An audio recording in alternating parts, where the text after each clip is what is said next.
Is Tehran targeting Trump? That's the question right now. President Trump said in Turkey just a few days ago, Wednesday, he said that the Iranian regime is trying to assassinate him. Now, we know from past federal indictments that came down from the Justice Department, from the FBI, that Iran has tried multiple times to hire hitmen to come after Donald Trump, President Trump, and assassinate him. Well, now the Wall Street Journal is reporting an exclusive story in Thursday's paper. Iran hatched fresh plot to kill Trump, Israel told the United States.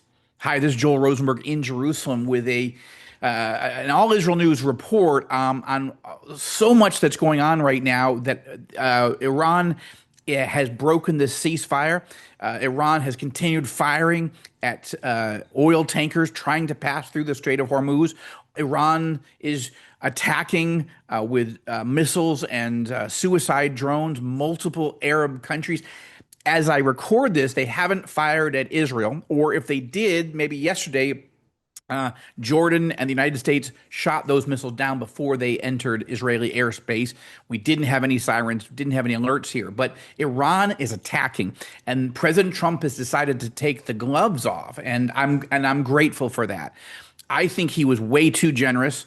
In the MOU, the 14-point deal framework for a deal that he was offering Iran, front loading all the carrots, as it were, and trying to show Iran what the benefits would be if they made a strong, real, verifiable deal to end their Iran, the nuclear program, to end their missile threat, to end their, efforts to, take over the Strait of Hormuz, to fund terrorists, all those things. They were shown the goodies. They were shown the benefits they would get if they negotiated and signed a real deal.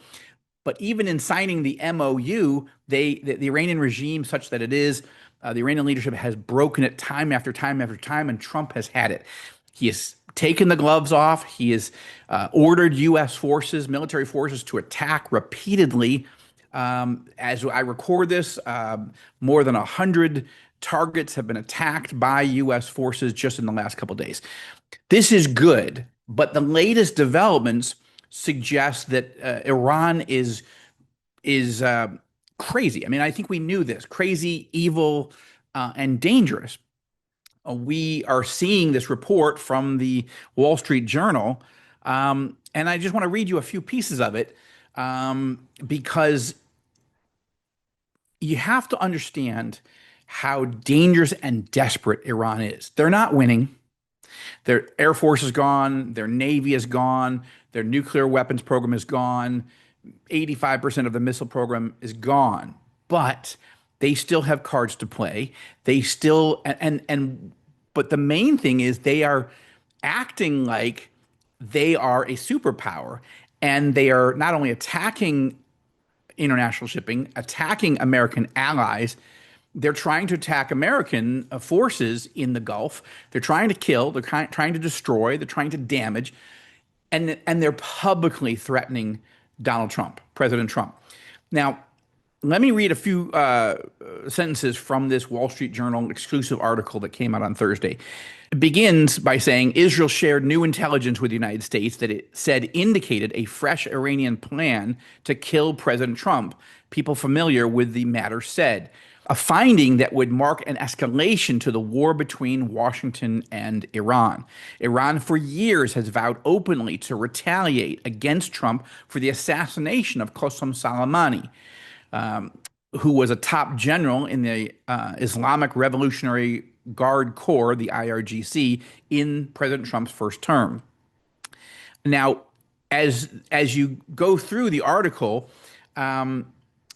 what you find is that Israel is picking up fresh intelligence of Iranian intentions to kill President Trump.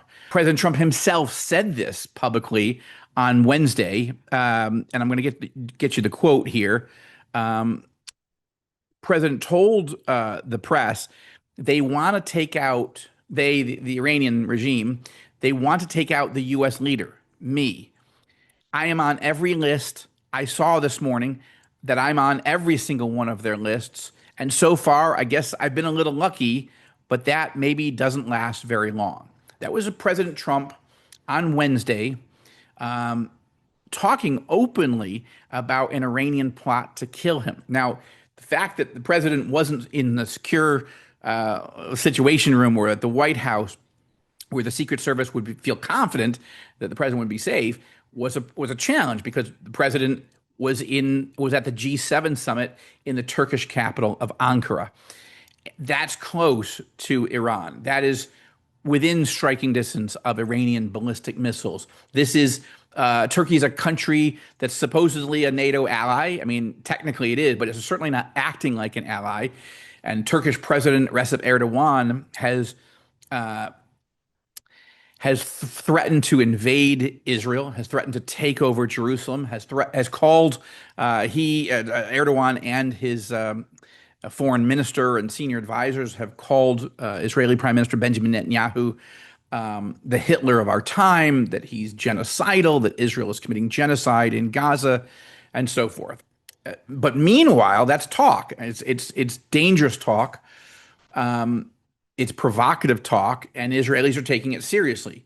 But on top of that, Turkey is a country under Erdogan that wants to be the center of radical Islamism in the region. They want to be the center for Hamas and other terrorist organizations, and they have allowed ISIS fighters to move through their territory, the territory of Turkey, over the years. They have so Turkey is a challenging country.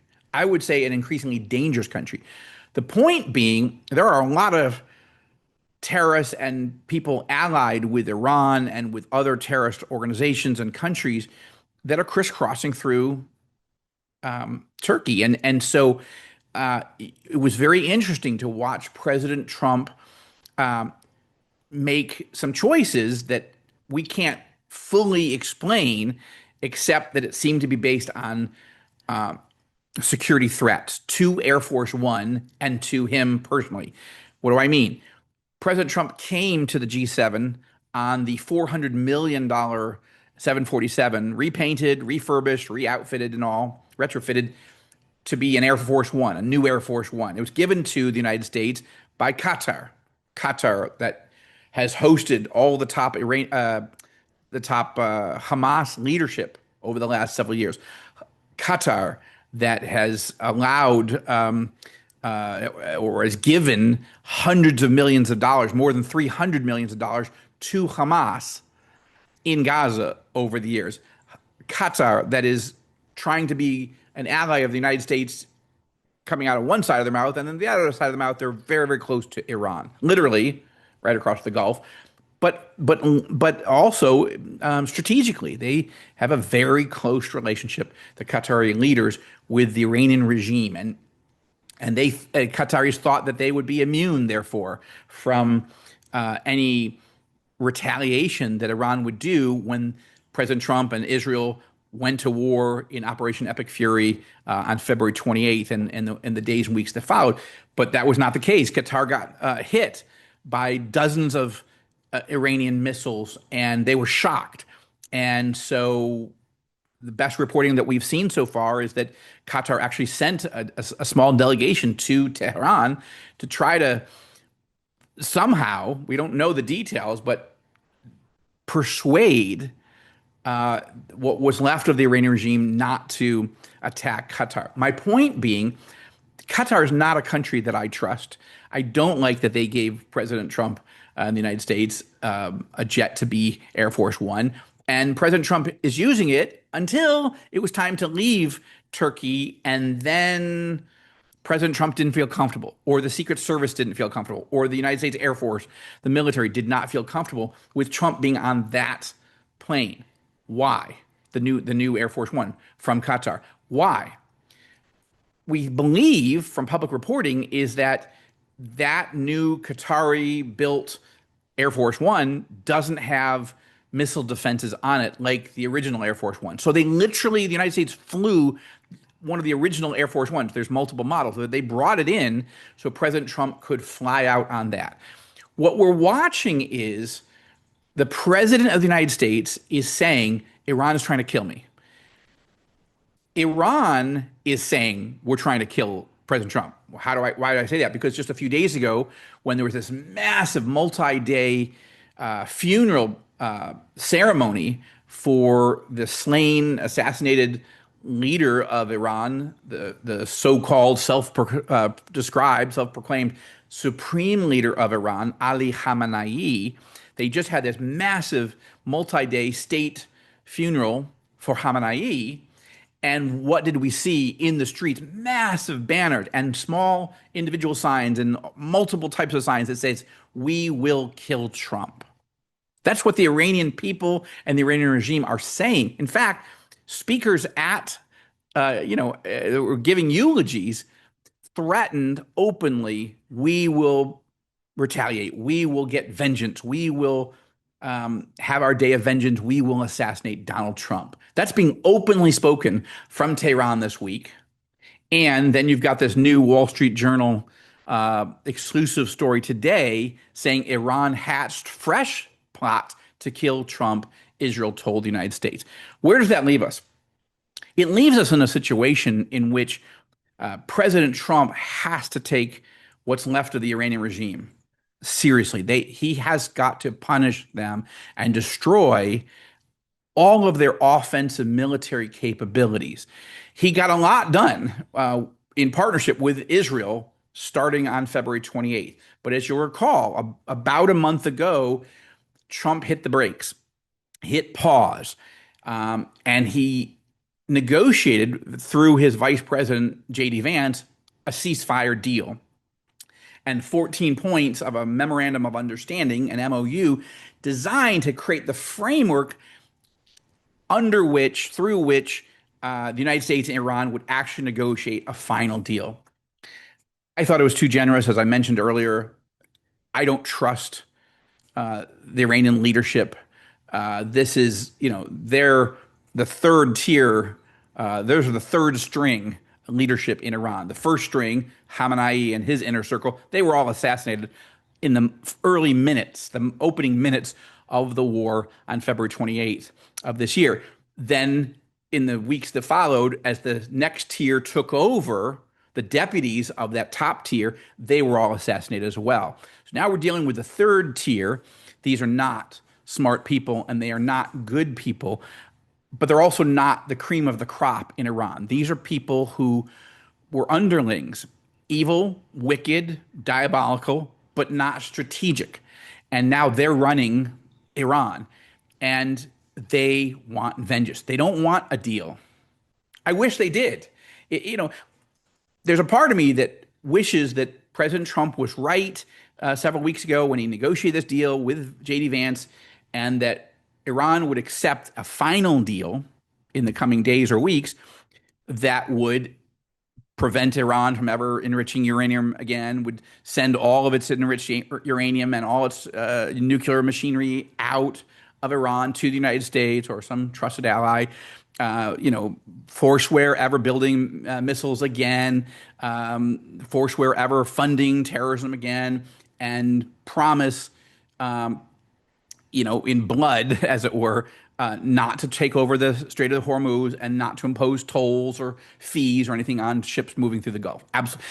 If a deal like that was possible and it could be verified and it could be tested and work, great. President Trump hoped it could. That's why he offered the carrot, so he wouldn't have to use any more sticks. And in so doing, Trump was able to calm down the oil markets, right? Oil dropped from about $115, $120 a barrel in February, March, down to less than it was when the war started, about $68, $70. Good. And that meant gas prices in the United States started coming down. And the stock market was booming well over 52,000 record highs.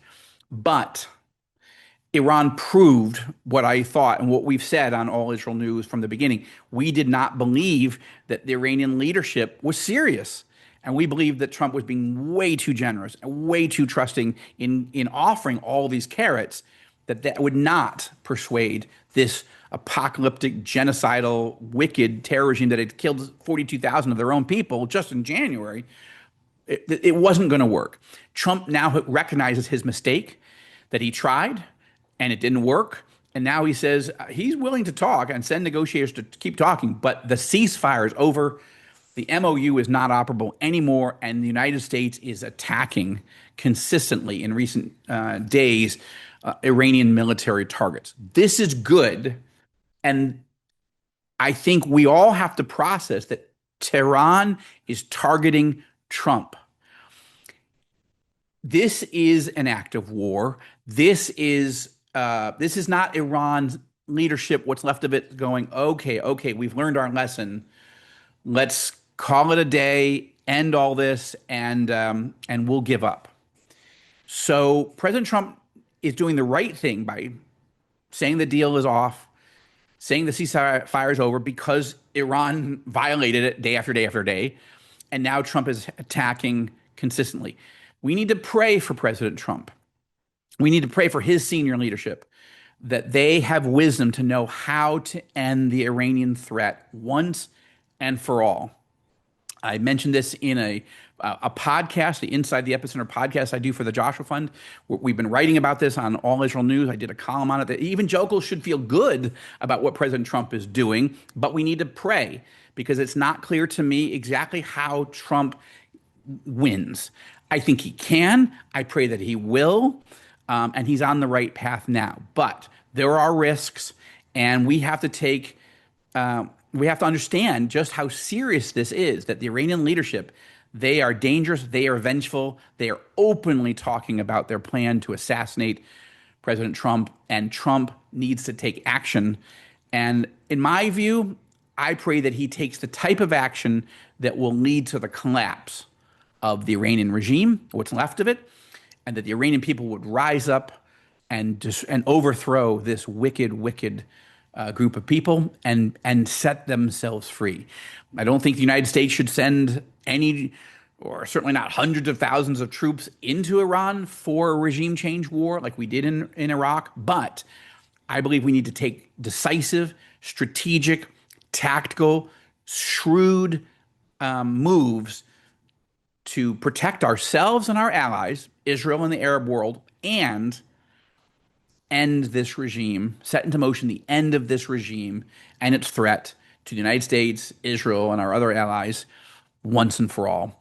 So that's what we're praying for. Keep your eyes on what Iran is doing, what Trump is doing, and please be praying for President Trump, for Prime Minister Netanyahu and their inner circles. So far, we have not gotten attacked by Iran in the last few hours, last few days, but stakes are high. We're on high alert here in Israel, and we need to bring this Iranian threat and regime to an end once and for all. From Jerusalem, this is Joel Rosenberg for All Israel News.